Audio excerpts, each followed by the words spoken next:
السلام علیکم ورحمۃ اللہ وبرکاتہ۔ وہ درخت جو حضور صلی اللہ علیہ وآلہ وسلم کے پاس خود چل کر آیا اور درود السلام پیش کیا۔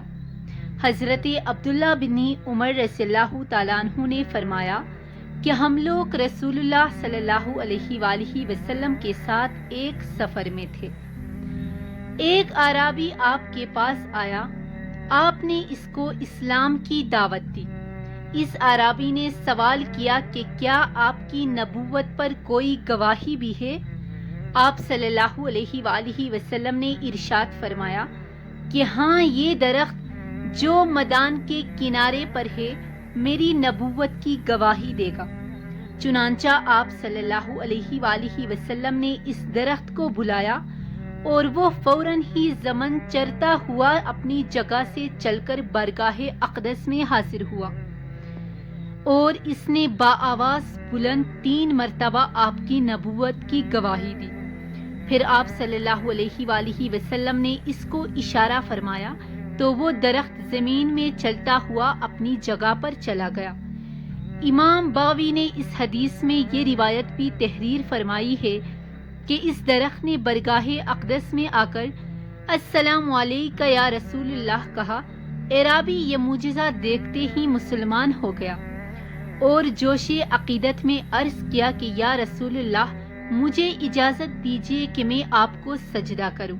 آپ صلی اللہ علیہ وآلہ وسلم نے فرمایا کہ اگر خدا کے سوا کسی دوسرے کو سجدہ کرنے کا حکم دیتا تو میں عورتوں کو حکم دیتا کہ وہ اپنے شوہروں کو سجدہ کریں۔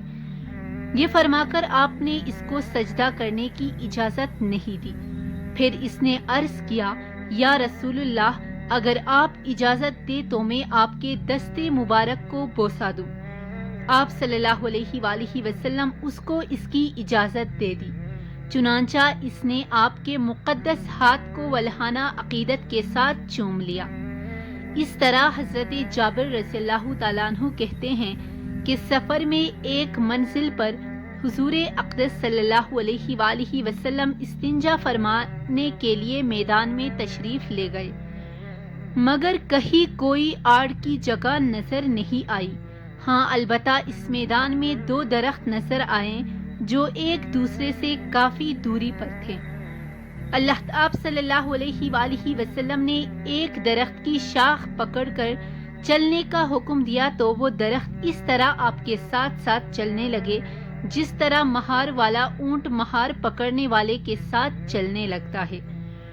پھر آپ صلی اللہ علیہ وآلہ وسلم نے دوسرے درخت کی ٹہنی تھام کر اس کو بھی چلنے کا اشارہ فرمایا تو وہ بھی چل پڑا اور دونوں درخت ایک دوسرے سے مل گئے، اور آپ نے اس کی آڑ میں اپنی حاجت رفع فرمائی۔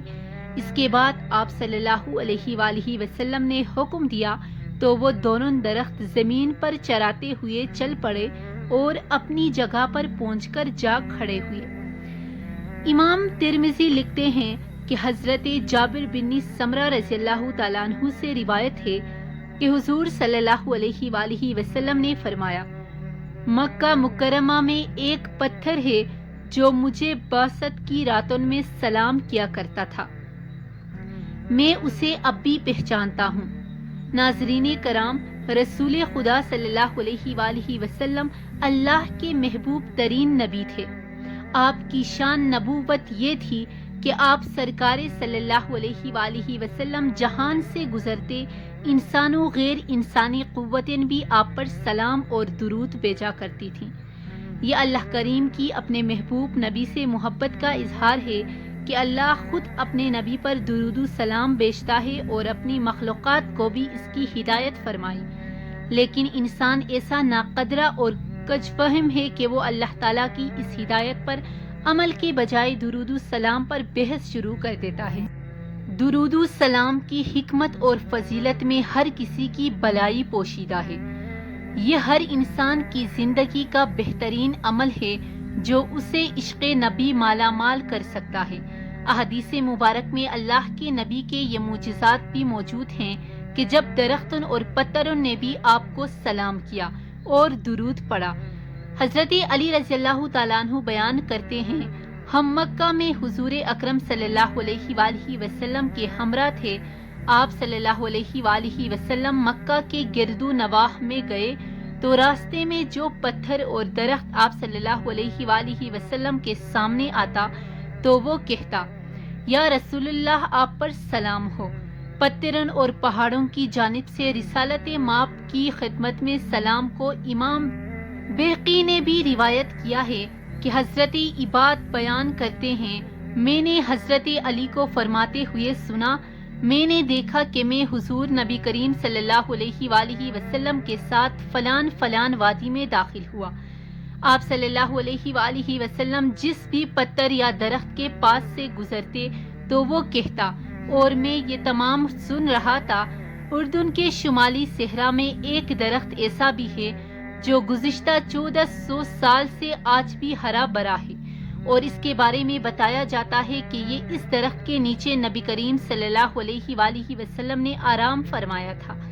اس درخت کے ارد گرد سینکڑوں کلومیٹر تک کوئی درخت یا پودا نہیں ہے، اور یہ درخت تنہا لکودک صحرا میں کھڑا ہے، جو اس بات کا ثبوت ہے کہ اللہ نے اس درخت کو آج بھی قائم رکھا ہے۔